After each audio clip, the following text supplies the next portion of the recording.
Welcome to Art Talk Tuesday. We are dealing with our final three pieces in the asana series, a total of 15 pieces, and we are looking at piece 12 today. So we are almost there. Those of you who have been tuning in, who have been taking the time to watch, I want to thank you so much for participating with me and sticking through this. After we get through these three, we'll be on to a couple of new pieces that I've been creating. And so what we have here is the artist Kwame, I'm sorry.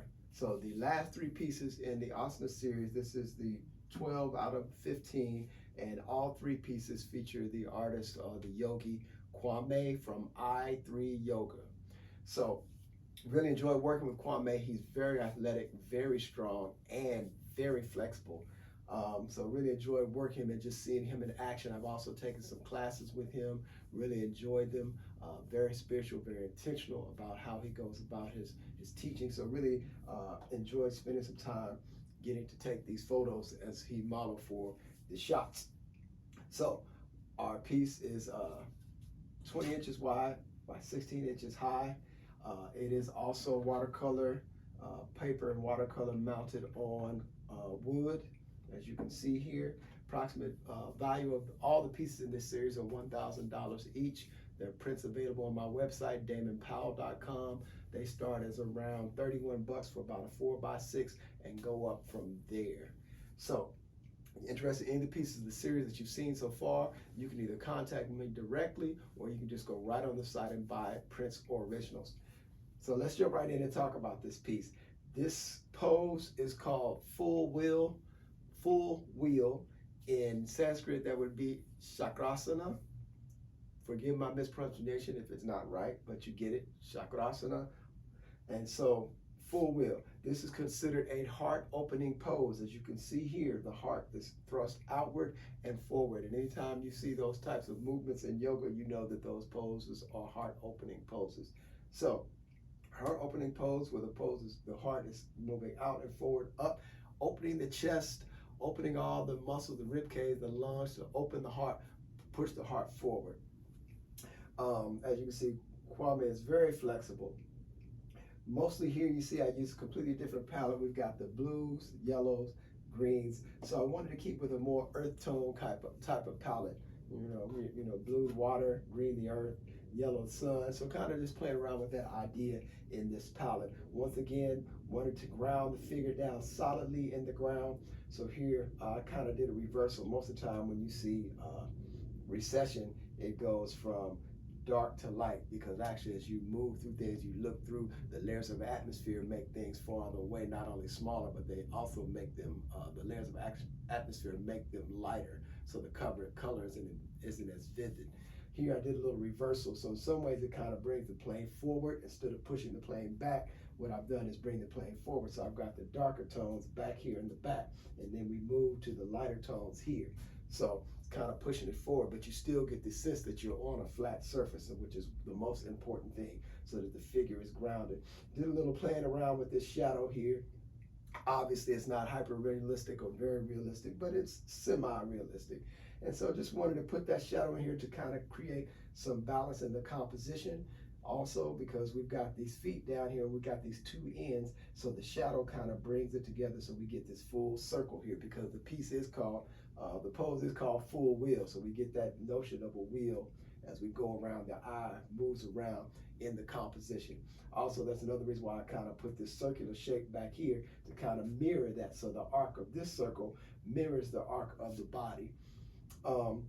So this whole idea, notion of being round, of being whole, being complete. When we talk about something being round, circle, you know, wherever you start, you come back to that point. So that's kind of what I'm playing with here. So just kind of put this shadow in to kind of connect these two, so there wouldn't be such a big gap between the feet and the hands.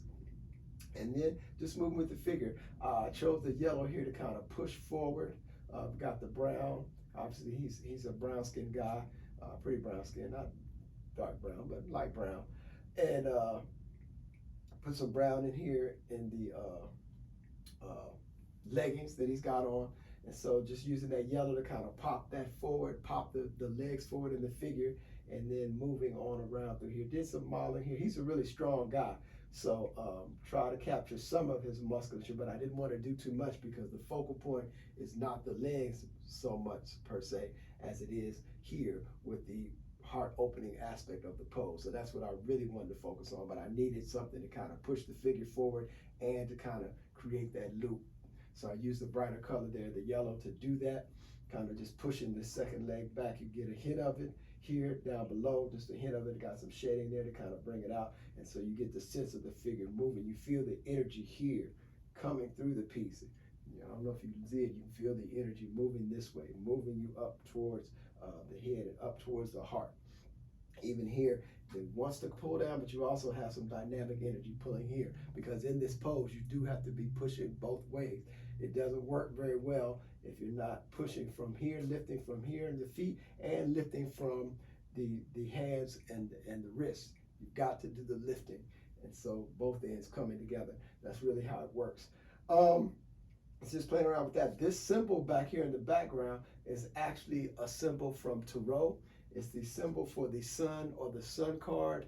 Also would also mean enlightenment.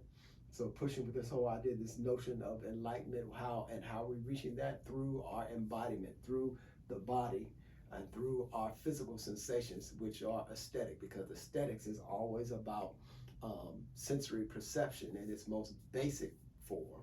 And so we think of beauty, and how do we access beauty through our senses? You see, you feel, you taste, you touch, you hear, you smell. And so this whole idea of doing our theology or doing our spirituality from the bottom up, many people want to think of it as a top-down experience, which is traditionally what we do. We talk about the spirit being above us, or spirit being outside, spirit being coming down to us. And rather here, we look at this as spirit emanating forth from us, from within us. So it's all about where we are and working our way up and out, as opposed to something being imposed or coming in from above or down or around. And so this interpenetration here with the body. And so we got the symbol for enlightenment, the sun. See, I've got a little yellow here just kind of shining forth, but I still wanted the blue background and just this light, the sun's light pouring forth. And so that whole experience, kind of what I'm dealing with here. Also wanted to mirror that in the outfit here. He often wears a headband, but I wanted to mirror this whole idea of the yellow here, so I put the same color, just kind of coordinate this piercing. Just doing some things with the piece. Didn't want to do a lot with the hair. I wanted to keep it simple. This is actually India ink that I've just kind of brushed in some things here, and just wanted to keep it very simple, very light, very basic, so that we continue to accent more of the energy of the figure. So that's what I'm doing with this piece. I hope you enjoyed it. Look out for the next two in the next coming weeks. Peace.